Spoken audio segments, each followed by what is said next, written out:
Ya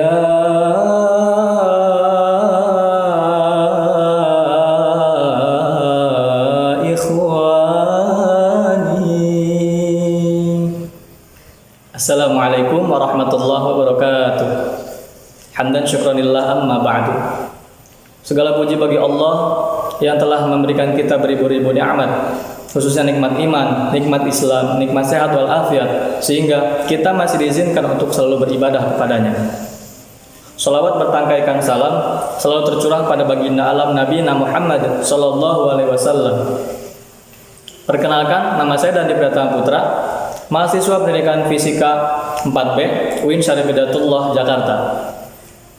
Teman-teman, Rasulullah sallallahu alaihi wasallam pernah bersabda, "Utlubul ilma minal mahdi ilal lahdi." Tuntutlah ilmu dari buaya hingga ke liang lahat. Islam mengajarkan kita untuk belajar, untuk mencari ilmu, mulai dari kita lahir hingga nanti kita meninggal. Nah, dengan keadaan pandemi seperti sekarang ini, bukan berarti belajar kita libur. Kita bisa belajar dari kejadian-kejadian, fenomena-fenomena yang terjadi di sekitar kita. Khususnya di sini, kita akan mempelajari fenomena-fenomena fisika yang terjadi di sekitar kita. Nah, salah satu fenomena yang akan kita jadikan contoh adalah tentang magnet. Nah, saya mau bertanya, teman-teman di sini pasti punya kulkas dong? Pasti. Nah, terkadang di depan pintu kulkas itu ada tempelan yang di belakangnya ada magnet kan? Nah, yang jadi pertanyaan, kenapa bisa magnet itu nempel di pintu kulkas? Apa ini keajaiban? Atau ada suatu kekuatan gaib? Nah, yang kedua, masih berhubungan dengan magnet juga, ada sebuah alat namanya generator atau dinamo. Nah, dinamo ini merupakan sebuah alat yang merubah gerak menjadi listrik. Loh, kok bisa? Bagaimana ceritanya gerak bisa menjadi listrik? Apakah ini kekuatan juga, kekuatan gaib, atau keajaiban juga? Tentu tidak, teman-teman. Itu semua bisa dijelaskan secara ilmiah, fisika yang menjelaskannya. Untuk yang pertama, yang tentang magnet, kenapa bisa nempel? Itu karena magnet memiliki gaya tarik magnet, sehingga dia bisa menempel di pintu kulkas yang terbuat dari besi. Nah, tapi yang akan kita bahas nanti bukan tentang gaya magnetnya, tetapi tentang garis gaya magnet. Nah, kita akan pelajari tentang garis gaya magnet, distribusi garis gaya magnet yang akan membentuk suatu daerah, nanti akan kita sebut dengan medan magnet. Nah, untuk kasus yang kedua tentang generator tadi, itu bisa terjadi karena ada induksi elektromagnetik. Induksi elektromagnetik adalah sebuah gejala timbulnya gaya listrik yang diakibatkan adanya perubahan medan magnet dalam kumparan. Nah, itu tadi teorinya. Tapi apakah teori tersebut benar? Itu harus ada pembuktian. Mari kita buktikan.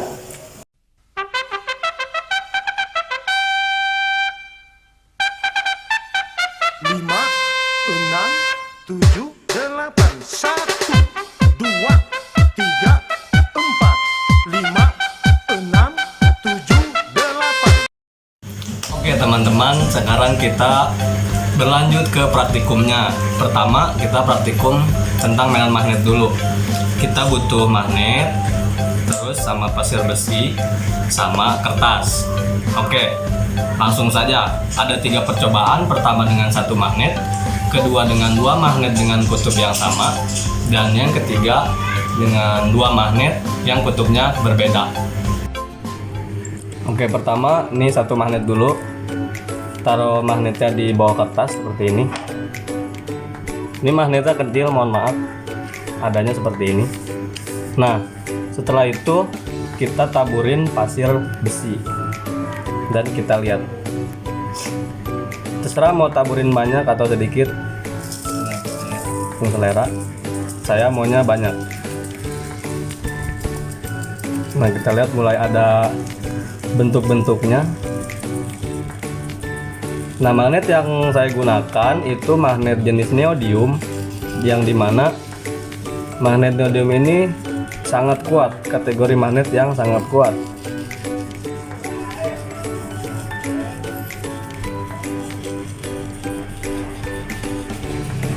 Nah, jika kita lihat lebih dekat,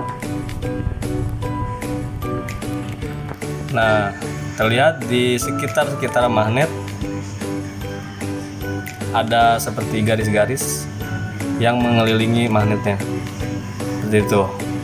Nah, oke, sekarang kita menggunakan dua magnet yang kutubnya sama. Nah, kalau kutubnya sama berarti kan dia harus tolak menolak. Jadi kita coba dulu. Ini nempel. Oke, kita balikin. Loh, nempel juga guys. Oh, gini berarti balikinnya. Nah, dia menolak ya. Dia menolak tuh. Nah, kita coba. Kita dekatkan. Kita tutup lagi.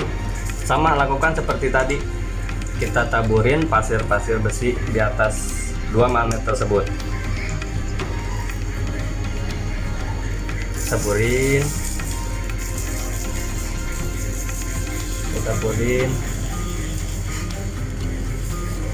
Nah, usahakan di sini agak banyak. Jadi kita bisa lihat garis gaya yang ada pada di antara dua magnet itu ada apa sebenarnya. Ini kebanyakan. Jadi ketuk-ketuk saja.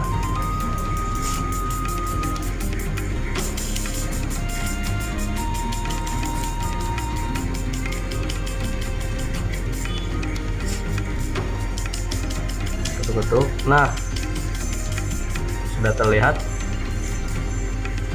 Ini awas-awasin aja nggak apa-apa. Yang kita perhatikan yang di sebelah sini, yang di tengah, yang di antara kedua magnet tersebut. Nah, jika diperhatikan lebih dekat, garis-garis gayanya itu saling bertolakan, seperti itu. Saling menolak satu sama lain, atau bahasa istilahnya terpental. Ya karena ini sumbu antara kedua magnet itu sama. Jadi ketika sumbunya sama, maka dia akan melakukan gaya penolakan. Seperti itu guys. Yang ketiga itu cobaan dengan dua magnet yang kutubnya berlawanan. Berarti ketika dideketin, magnetnya itu akan menempel. Nah, ini udah sama kutubnya. Sama seperti tadi, kita letakkan. Usahakan jangan terlalu jauh dan jangan nempel juga. Aduh, magnet ini emang sangat kuat ya. Nah, aduh kan, nempel kan? Aduh, tidak seperti ini. Ini agak jauh. Nah, kita tutup. Hati-hati, dia akan nempel. Nah, udah kita taburi pasir lagi.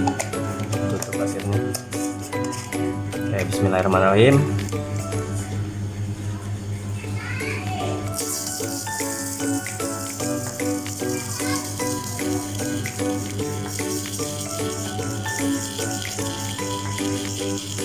Kita taburi pasir di tengah-tengahnya, karena akan kita perhatikan yang ada di antara kedua magnet.